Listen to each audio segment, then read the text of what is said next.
All right, so a very good afternoon to you. Still watching Midday Live, but it's now time for us to look at the latest business updates. My name is Nana Ikiasari. This afternoon we are talking more about Ghana's gas flaring, and already we've had reactions. This one is from the Center for Energy Policy. Well, it has expressed concerns over government's failure to raise objections to the Jubilee partners on the decision to flare gas until October, when the Atuabo gas infrastructure facility is completed. Well, they have condemned the decision by government with the belief that enough due diligence was not done. They also believe the decision was largely influenced by financial consideration rather than the welfare of the people. What exactly these comments from ACEP or ACEP means, we will be finding out this afternoon. We're being joined in the studios by Nasir Mohammed Alpha, who is a Senior Energy Policy Manager with the African Center for Energy Policy. Good afternoon to you, Mohammed, and thanks for joining us on Midday Live. Good afternoon to your viewers. You have stated your stance as Africa Center for Energy Policy, but let's first develop this. What would be the implication to us as a country? Flaring is a global phenomenon that is being feared by several oil-producing countries around the world. Because of its environmental implications, but also because of the implications on human health. And for Ghana in particular, we think there are even economic implications. And so if you look at the fact that Ghana is not in isolation in the rest of the world, and the fact that we have committed ourselves under the United Nations Convention on Climate Change, flaring is, will actually contribute to climate change, not only in Ghana, but the rest of the world. That is one for the issue of environment. Okay. Now, it is also established that about over 250 toxins are released when gas are being flared. And so these are known, and one of such toxin that is released is benzene, which is really very, very harmful. And we are told that if you go through the literature and research, it is clear that gas flaring will have significant environmental effect on the soil in Ghana, which can affect our agricultural productivity and affect the most resourceful industry to us in Ghana, which is agriculture. But we also have implications if you refuse to flare.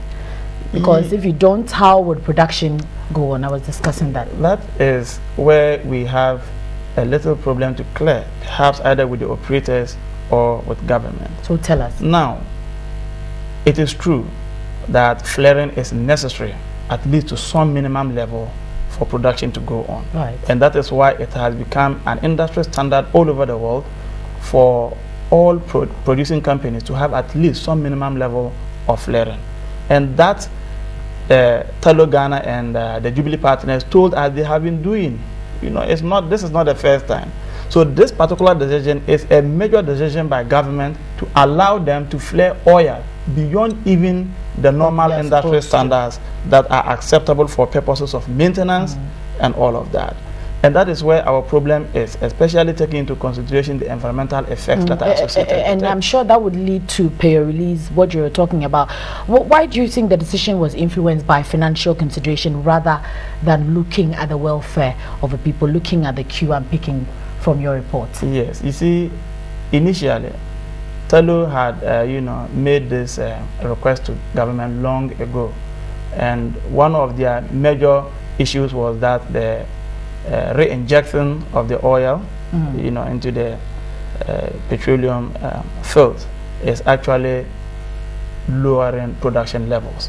Our initial target was to have about 120,000 metric tons of oil per day, but we are doing just about 100,000 of that. So the Jubilee partners were concerned that we are not able to meet the production targets. But now, even though the decision has been taken that they should even flare oil, when they were asked as to whether or not that would help us meet our production targets, we are still told that despite this, we are going to be producing around the same 100,000 metric tons of oil. It goes to say that everything has an implication. So whether we flare or we don't. So what are you recommending now? Africa Center for Energy Policy raising these concerns, what would you recommend to government? We are saying that if you juxtapose the situation of Ghana with that of Nigeria, you would realize that there are economic implications and there are environmental and human health implications. But the decision has already been taken by government, and so going forward, we made certain recommendations. Okay. Even if we have to flare between now and October, we are, recommending that there should be a strict monitoring of the process and a requirement, on the Jubilee partners. So these are your recommendations daily updates, daily updates of the volumes of gas that are being flared. This will help industry experts and environmentalists to monitor the situation very well and to be able to, cost how much this flaring will cost Ghana at the end of the day. Then we are also recommending that at the end of the flaring exercise in October, we are hopeful that by that time the gas infrastructure project would have completed and then will commence its business. Okay, so the Africa Center for Energy Policy, apart from raising objections to the Jubilee partners on the decision to flare gas until October when their turbo gas infrastructure facility is completed, has made these recommendations to government. We're hoping that it has fallen in good ears. For the other recommendations. Okay, all right. Thank you so much, Nasir Mohammed Alpha, Senior Energy Policy Manager with the African Center for Energy Policy. You're watching Midday Live as a business segment and looking at more business updates this afternoon. Residents of Ampiai Jumako in the Jumako district of a central region wants government to revive a mica concession site abandoned by a private developer to create employment for the youth in the community. Mica is a rock-like glittering mineral highly resistant to variations in temperature used in making glass and window panes. Now, Nana Kwekwedia has this report. Mica is a sheet silicate mineral which is used in a number of electrical gadgets and equipment. Because of the high tolerance and changing temperatures, it works well for greenhouse as well as for clear or tinted elements in doors and windows. Powdered white mica is utilized in a number of toothpaste formulas and in separating electronic conductors in power cables. Currently, India possesses a large amount of the mineral. China also ranks high as a producer, and just as South Korea, Canada, and the United States. South Africa is the largest producer and exporter of mica in Africa. In 2000, a private developer attempted exploration of the mineral at Ampiai Jumako, a small community in the Jumako district of the central region, after a large portion of land was discovered to have contained the mineral. However, it was later abandoned. The leadership of the community is urging the Minerals Commission to revive the project since it has potential to rake in revenue for the country. All the young men have deserted the community because the project was abandoned. It must be revived for our young people to return for the development of the community.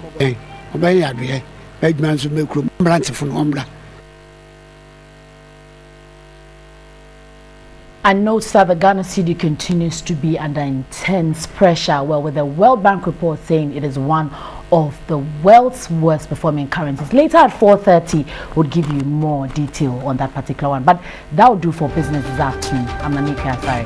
Good afternoon.